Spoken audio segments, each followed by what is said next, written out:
Welcome to the Jill on Money Show. It is Friday, August 5th, and we are here taking the mystery out of your financial life. Who is the we, you ask? Well, it is I, your host, Jill Schlesinger, and I'm a certified financial planner, and I'm joined by Mark Talercio, who is the executive producer of my life, also a certified financial planner. What does a certified financial planner mean? It means that for many years of my career before I got into media, I helped people like you.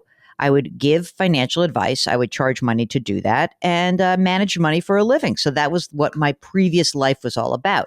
Now, Mark has not been sullied by that dirtiness of that industry. He's just he just decided that he was going to, for the benefit of his own professional development, he would undergo the pain of getting the certified financial planner designation, which meant he took a bunch of coursework and he took a hard test and he passed it and all that stuff. So what does this really mean to you? It means that we have this show and it is so much fun for us, and we try to help you make better choices in your financial life. And so with that certification, that CFP certification, it's kind of like more of a holistic approach. I would say that we're more like primary care doctors rather than surgeons. We can go surgical on you, but we really do like the big picture stuff, and then we drill down to the specifics. If you need help on your financial journey, go to jillonmoney.com, click the Contact Us button. Let us know if you'd be willing to come on the air. If you don't want to, it's fine. We will answer emails, and that's what we're going to do today, because before we go on our big Jill on Money break, Mark, it's exciting. We want to get through some, not all, not even close to all, of our emails. This is from Cindy, a longtime listener to the podcast. Okay. She says, I'm hoping you can help my partner and me through the best way to buy the next home. Okay. They're recent retirees. They're 61 and 62. They sold their home last year with hopes of moving to a new location. They're currently renting and they're hunting for an ideal location. I find this so interesting, Mark. A lot of people doing this, just, let's see what happens. And they're very open to this. It's kind of cool. So Cindy says they're going to downsize, but from a very low cost of living area to one that is higher. That's funny. That's not exactly downsizing, is it? Okay. There's $200,000 of equity. It's in a high yield savings account. It will only cover about half the cost of the new home. Though we were hoping not to have a mortgage in retirement, we don't like the idea of pulling so much out of their savings. Okay, so here's what we got. We went on to the best option. They've got pensions that total $50,000 a year. They withdraw about $50,000 a year from a combination of the thrift savings plan and a 401k and brokerage accounts. And they earn about $20,000 in part-time income to meet their pre-tax expenses of $120,000 a year. We're going to wait until full retirement to collect Social Security. Okay, here's what's in this money in the accounts. Roth IRA, $480. TSP 401k, about $1.1 million. Brokerage has $150. Health savings account, $24, cash of $100. And she says, thanks in advance for your recommendation, Jill. Best luck with your awesome cycle for the cause event. Oh, thanks, Cindy. All right. So where are you going to find $200,000? I'm just looking about this. So, okay, here's the problem that I see. I think you're going to have to get a mortgage. I don't want to pull the money out. That would be a heck of a tax hit. And if pulling money out of the TSP and the 401k, we have 9 more years to get to retirement, remember? And we got to get that money out, and they're spending a bunch of money. And they're taking $50,000 out right now a year, which is, maybe borderline too much right now. I would much prefer. Here's what I would like for you, Cindy. I'm about to lose Cindy as a fan of the program. Just to put this into perspective, gang. Let's leave the Roth alone. We're not touching the Roth, okay? And let's leave the brokerage account alone. I mean, I think that between the brokerage and the cash account, we should leave this alone. So let's just look at the TSP for a second. They've got $1.1 million in there. What is the amount of money that I think you could be comfortable taking from that? I mean, $50,000 would be a lot from there. I don't want you to drain that brokerage account. That's the problem. I really think that could be dangerous to you. Well, let's just see if we said 3% would be taking $33,000 out. What if you took $35,000 out instead of 50 and worked a little more? How about that? I don't think you should buy a house. I'm not even sure you should buy a house. I got to tell you, it depends on what your rent is, because if you were to get a $200,000 mortgage, let's say you put 200 grand down and you have a $200,000 mortgage, is the rent you're paying now going to be equivalent to what that cost would be in the future to own the home? If you're downsizing from a low cost to a high cost and you still don't know what you want, I don't know. I wouldn't be so quick to buy right now. And I think that you're probably pulling too much money out of these accounts. I would really limit it to 35. Can you live on pensions of 50, 35, and then maybe push up your part-time to from 20 to 30? That'd be kind of great. Rents are going to come down soon.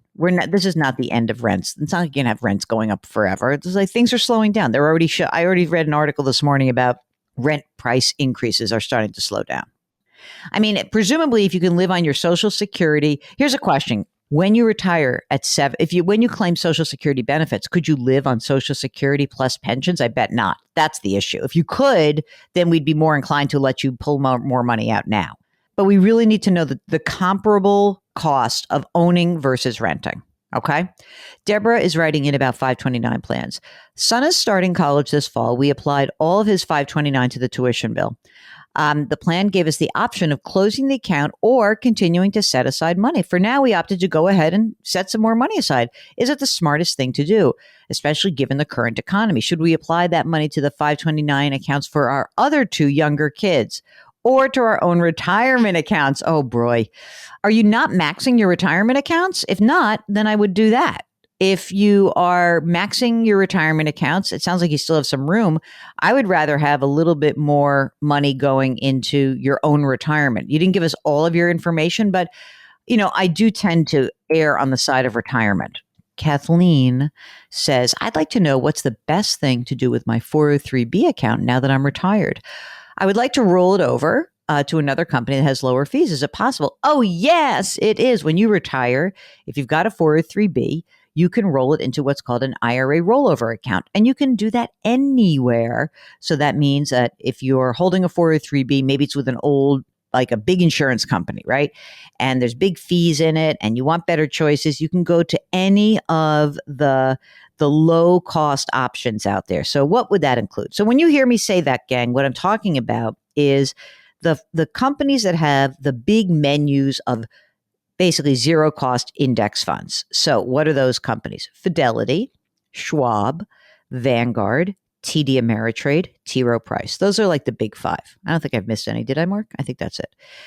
So if you can do that, that's great. If you don't feel comfortable managing the money yourself, you could also roll it over into a robo-advisor, like a Betterment, or you could use Vanguard Personal Service Advisor or the Schwab Intelligent Portfolio. You could do any of those kinds of little extras.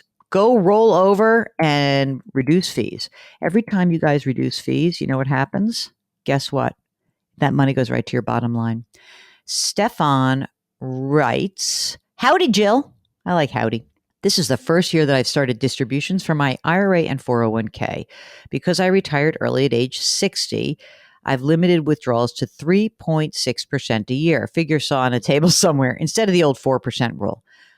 The 4% rule is, gang, let me just inject here, is that it used to be said that you could safely pull 4% of your value of your portfolio out each year. And that would allow you to probably pull the money out, use that money as income to meet your needs without draining your account, that it would last. I don't know about the 4% rule anymore. I'm sort of I've always been more of a 3% rule, and it doesn't work for everybody. I hate to tell you this. Okay, but let's get back to Stefan, who says the remainder of his income comes from dividends and capital gains distributions from a few well-diversified brokerage accounts. After the market correction, I turned off retirement account distributions for the rest of the year, dipping into a cash reserve to make up for the amount of money. That's actually a good idea, because when you're in those rules about 4% rules, any of these rules about pulling money out work better if you don't have to pull the money out when the markets are down. That's a very good game plan. Or you don't have to go from 3.6 to 0. You might say, let me take 1% out, or 1.25% out, or 2%. He turned off the retirement account distributions for the rest of the year. He's using cash to make up for it. And he writes, I figure my investments need time to recover, but what if 6 months is not enough time for a recovery? My reserves are pretty healthy, but I have decades ahead of me. I don't want to drain them for what might be the first recession or shock of my retirement. I might have to restart distributions before a recovery. So here's the question. In times of market volatility, how should I apply the 4% rule? Thank you, Stefan. Stefan, here's the thing. Let's make it a 3% rule. And then let's talk about whether you can, wouldn't it be cool if during this period of time you say, you know what? Instead of that 4% or 3%, because Jill says 3, how about if I come up with a way to hustle and make a little bit of extra money? This is why I love side hustles, guys, because if you're now saying, I can actually generate the money that I was pulling from my portfolio by getting a part-time job or doing some consulting work, that sure does take the pressure off.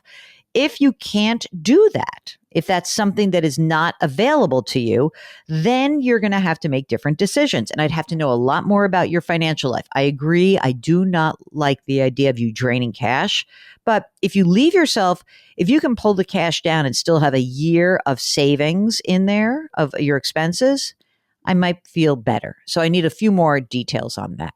Okay, here we go. Eric writes, many years ago, I took out a variable life policy with Northwestern Mutual. I know it was probably a mistake. I was young, so forgive me. You never have to ask forgiveness. That's not the problem. Okay, it has a cash value of $130,000, a death benefit of close to $300,000. Now, it was originally a death benefit of $150,000. I don't believe I need the insurance any longer. I'm wondering if it makes sense to cash out the policy to use towards purchasing a second home. This will be a taxable event, but I do have the option of taking approximately $53,000 out without incurring any taxes. Okay, so Eric, here's the deal. Oh, and Eric's 60 years old. So if you don't need the policy, here's a couple of questions for you. Number one, what's the tax liability total?